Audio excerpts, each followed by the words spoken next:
I was recently on the Facebook page for the British Humanist Association, and I was really excited to see a quote that they had there. They produced a beautiful graphic with a quote from the Universal Declaration of Human Rights that talks in glowing terms about the inherent dignity of every member of the human family and the basis that thus gives us for human rights and justice.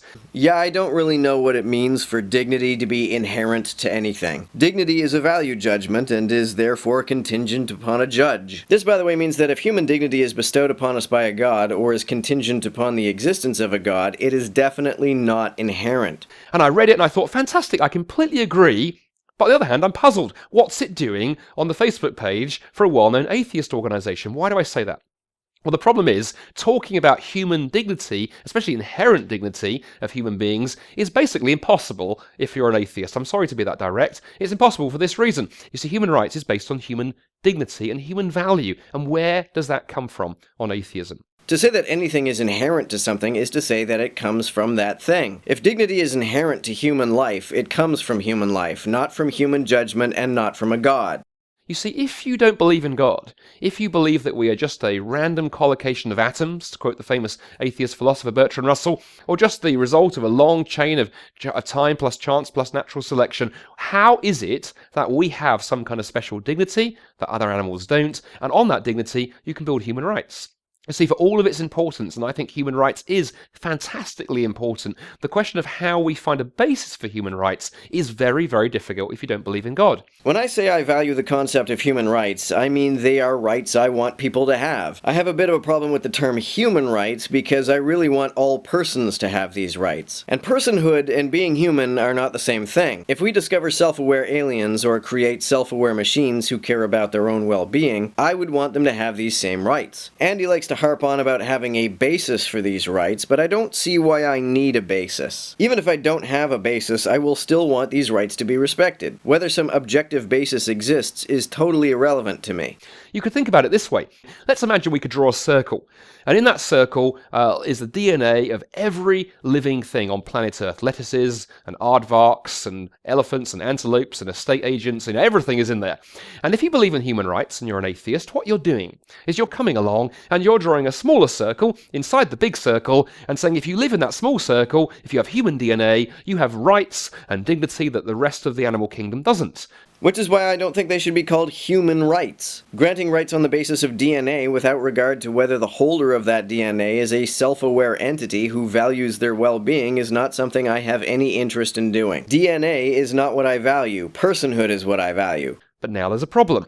Along comes the racist white supremacist, and he or she takes your pen and draws a smaller circle inside your already small circle and goes, no, it's only if you're white and middle class and English speaking and so on and so forth that you have these rights. The rest of the human family don't. What do?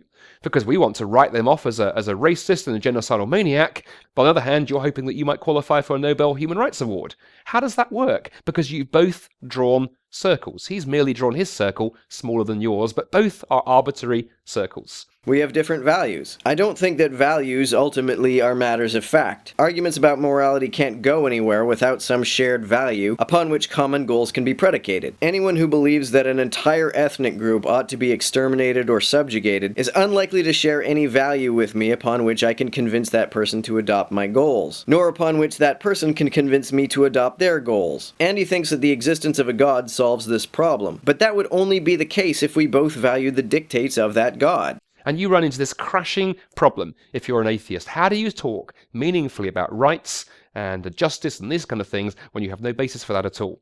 Unless we can ascribe an actual value, an actual dignity to human beings, then we can't get any further. Yes, that's why conflict occurs. It's unfortunate, of course, but belief in a god does not solve this problem. This ought to be clear from the fact that people who believe in God fight with each other all the time. So where might human dignity and value be grounded?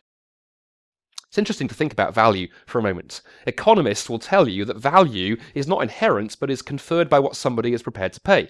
So, for example, my iPhone costs several £100s, but that value isn't inherent to it. That's merely what the market will bear. I was prepared to pay several £100s for my iPhone because the ability to play Candy Crush Saga in strange places is to me a productivity tool.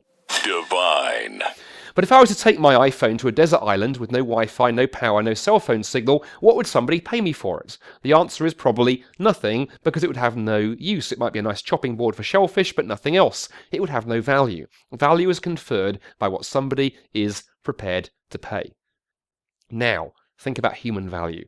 If we talk about human dignity and human value, that implies that somebody must have been prepared to pay something for us, to value us. On atheism, there is nobody.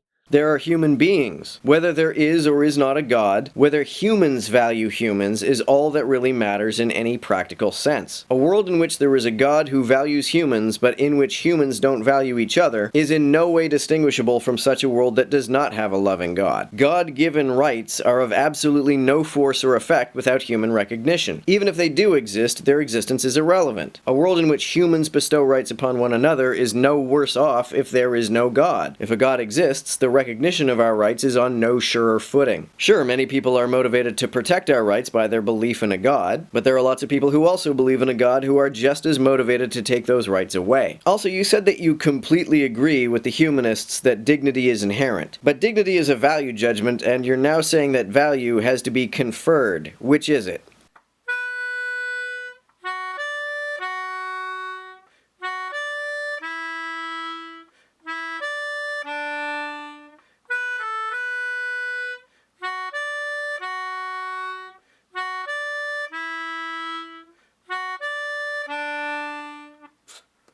I'd like to remind you again that I do have a Patreon.